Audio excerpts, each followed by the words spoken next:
bi'ashrati amthaliha ila 700 di'afin. 10 sehingga 700 kali ganda. Jadi tuan-tuan sekalian, bila Nabi sebut 10 sehingga 700 kali ganda, pertamanya kita faham dari zahirnya memang itulah nombornya. Maknanya contoh 10 lah, 700 lah. Tetapi tuan-tuan, dari satu sudut yang lain, para ulama dalam membahaskan hadis ini menyatakan bahawa sebenarnya 7 itu sekadar nak menggambarkan banyak. Maksudnya apa tuan-tuan sekalian? Gandaan itu tidak semestinya sampai tahap 700 hari. Dia boleh pergi lebih daripada itu. Sebab itu tuan-tuan, sebagai contoh, kalau kita lihat dalam bab puasa, dalam satu hadis kursi, bagaimana disebut kepada sahabat, sesungguhnya setiap amalan itu akan digandakan 10 hingga 700 kali ganda, illa shaum, melainkan puasa. Kerana tentang puasa ni Nabi sebut wa ana ajzilah. Kecuali puasa, kerana puasa itu lain, Allah dah yang akan memberikan ganjaran. Maknanya tuan-tuan dia boleh jadi lebih daripada itu. Sebab itu tentang perkara ini memang tidak mustahil bagi Allah. Sebab kekayaan Allah mengatasi segala-galanya. Allah tidak akan jadi, kita kata, tidak mendatangkan mudarat kepada Allah andai kiranya semua hamba-hambanya mengabdikan diri kepada Allah. Semua buat baik, tak ada buat jahat. Jadi tuan-tuan tidak mendatangkan Allah. Tak ada pula Allah daripada Allah sudah tak cukup, tak ada. Begitu juga tuan-tuan, andai kiranya semua manusia melakukan maksiat, juga tuan-tuan tidak mendatangkan mudarat kepada Allah. Jadi maknanya tuan-tuan sekalian, kita kata kehebatan Allah Subhanahu Wa Taala, kekayaan Allah, kita tak perlu nak memikirkannya. Melainkan kita sebagai hamba Allah, tanggungjawab kita untuk melakukan amal kebaikan di sisi Allah Subhanahu Wa Taala, kerana Allah memberikan gandaan 10 sehingga 700 kali.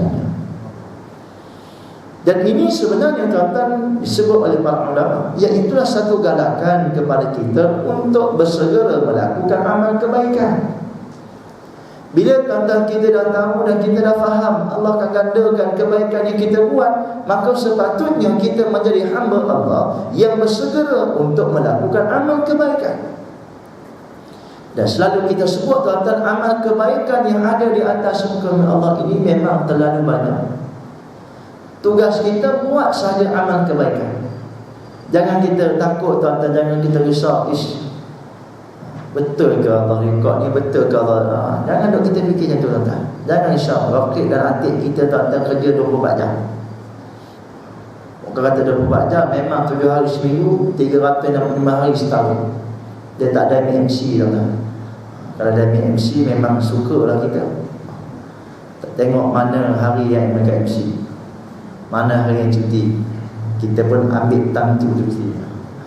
Jadi tuan-tuan, kita kena yakin bahawa apa yang kita buat, pasti kebaikan kita buat itu gandaannya tetap ada. Cuma tuan-tuan, dalam bab ini janganlah pula kita faham kod lain.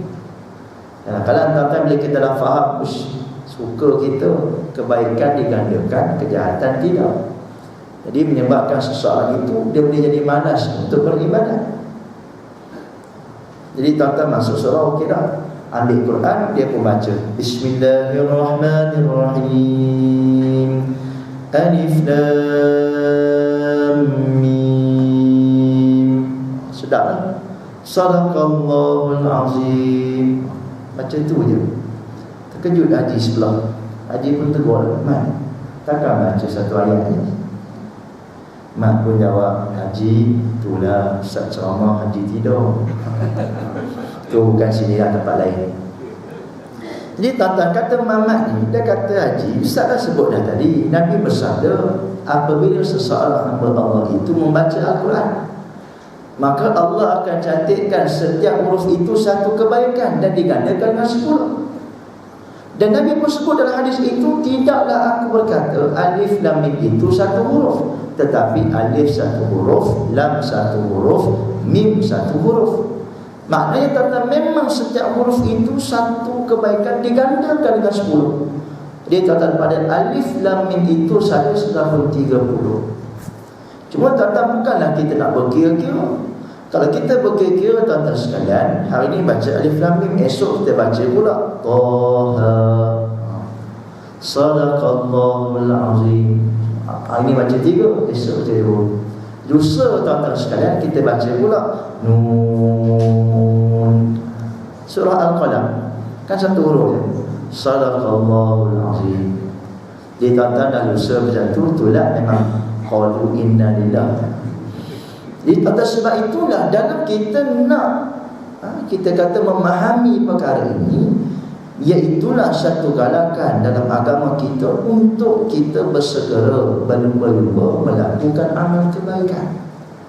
Dan ingat tuan-tuan sekalian, sebab apa kita kena bersegera berlumba-lumba untuk melakukan amal kebaikan? Kerana apa yang kita buat itu kita pun tak tahu di manakah amal yang Allah redha. Sebab tuan-tuan, banyak amal yang kita buat, kita tak tahu tuan-tuan mana satu yang benar-benar Allah redha. Apa yang kita buat itu sebagai satu bekalan kita nak berhadap Allah Subhanahu Wa Taala. Sebab itu tuan-tuan sekalian, dalam situasi yang keempat ini, kita sebagai hamba Allah diingatkan untuk apabila kita berniat saja, kita terus melakukan amal kebaikan itu kerana gandaannya terlalu hebat.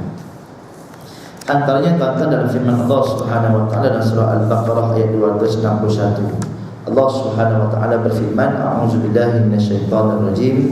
Mathalul ladzina yunfiquna amwalahum fi sabilillah kamathali habatin ambatat sab'a sanabila fi kulli sumbulatin mi'atu habbah Allahu yudha'ifu liman yasha' wallahu wasi'un 'alim.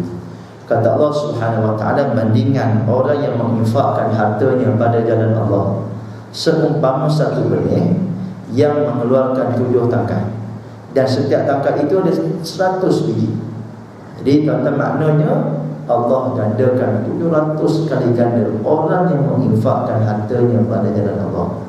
Mana satu benih dia membuahkan 7 tangkai, dan setiap tangkai itu ada 100 biji. Jadi 7 kali 100, 700. Wallahu yudha'ifu liman yasha', dan Allah akan memberikan gandaan kepada sesiapa saja yang Dia kehendaki.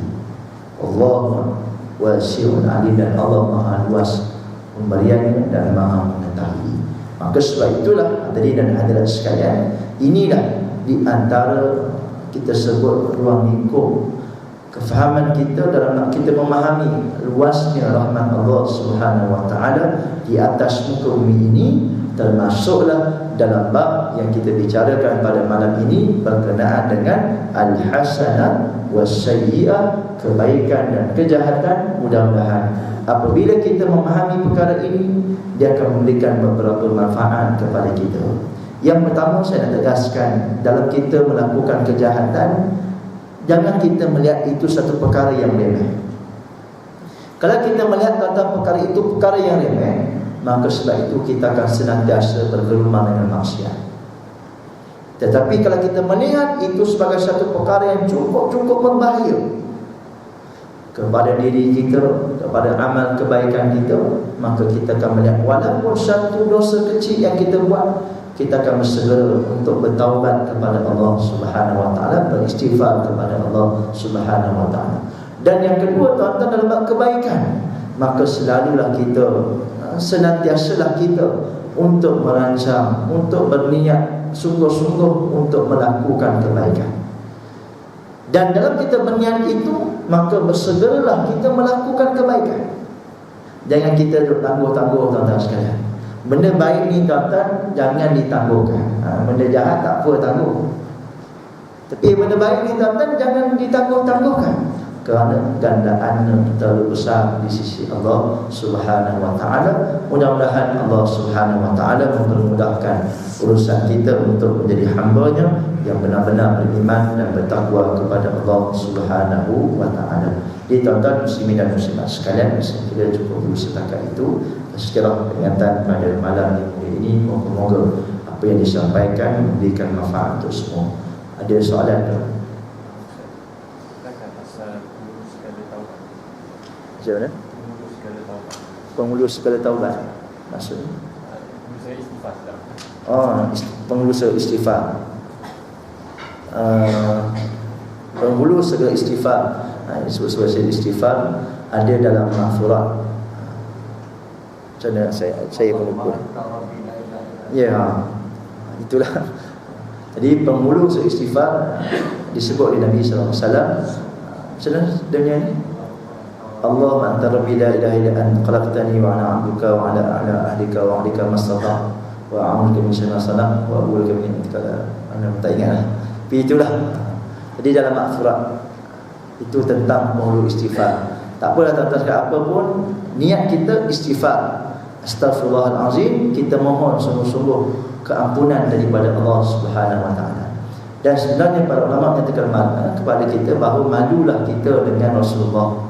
Andai kiranya kita beristighfar dalam jumlah yang sedikit. Manakala kita biasa istighfar solat 3 kali 5 baru 15. Nabi sallallahu alaihi wasallam diriwayatkan sekurang-kurangnya 70 kali sehari. Jadi dalam keadaan Nabi ni ada sifat maksum yang tak ada pada orang lain. Tak ada pada orang lain. Maknanya Nabi memang tak ada dosa. Tapi kita kata sebagai tanda syukurnya Rasulullah SAW kepada Allah, maka tetap Nabi melafazkan istighfar 70 kali sekurang-kurangnya. Dalam yang ada kata 100. Tak apalah kita nak sebut. Kadang-kadang Nabi sampai tak 100 sehari. Mana kalau kita kata purata satu waktu 20 kali. Jadi tuan-tuan, benda ni satu benda yang kita kata taklah sesusah mana. Cuma ialah peringkat awal mungkin kita rasa berat. Tak apalah tuan-tuan sekalian, yang pentingnya kita usaha untuk ke arah itu. InsyaAllah lama-kelamaan bibir kita ni, lidah kita ni mudah untuk dibasahi dengan zikrullah. Apa jua zikir, apa jua kita kata bentuk istighfar, maka eloklah kita laziminya. Kalau kita kata nak baca Quran, nak pegang mushaf, nak ada wudu, di tuan-tuan dalam bab zikir ni, alladzina yadhkurullaha qiyaman wa qu'udan wa 'ala junubihim. Allah menyatakan bahawa orang yang mengingati Allah dalam keadaan berdiri, duduk dan berbaring. Jadi tuan-tuan tak kira lah macam mana keadaan kita sekalipun, maka kita dalam perjalanan rumah ke surau pun boleh kita melafazkan zikir. Apa pun tuan-tuan sekalian, kita niat sungguh-sungguh untuk kita kembali kepada Allah Subhanahu wa taala, istighfar kepada Allah, insya-Allah Allah akan menerima kita kata keampunan daripada kita, insya-Allah. Ada lagi?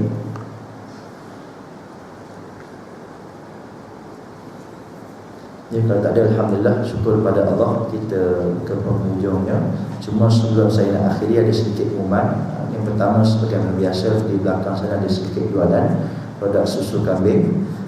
Dan yang kedua, pada malam ini saya nak pelawur tuan-tuan muslimin dan muslimat sekalian dalam usaha untuk saya dan sahabat-sahabat nak mengumpul dana fisabilillah, untuk kita nak menggerakkan lagi gerak kerja dakwah dan kerja jihad. Sebab tuan-tuan sekalian, kalau kita nak sebut tentang gerak kerja dakwah ni memang terlalu hebat. Sebagai contoh pengalaman kami bulan lepas, kita pergi ke Raya Belum, Tasik Banding, sampai di Gerik sana. Kita naik houseboat 5 jam perjalanan sampai ke perkampungan orang asli. Jadi tuan-tuan sampai di sana, sembang hantar batin semua.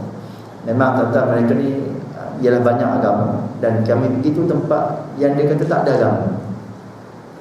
Jadi kita tak etis lah. Dia tuan-tuan yang hebat mereka ni, dia kata tak buatkan secara kita friendly speaking, dia kata memang kita maklumkan siapa-siapa nak datang. Memanglah kita datang bukan datang saja, kita bagi sikit-sikit.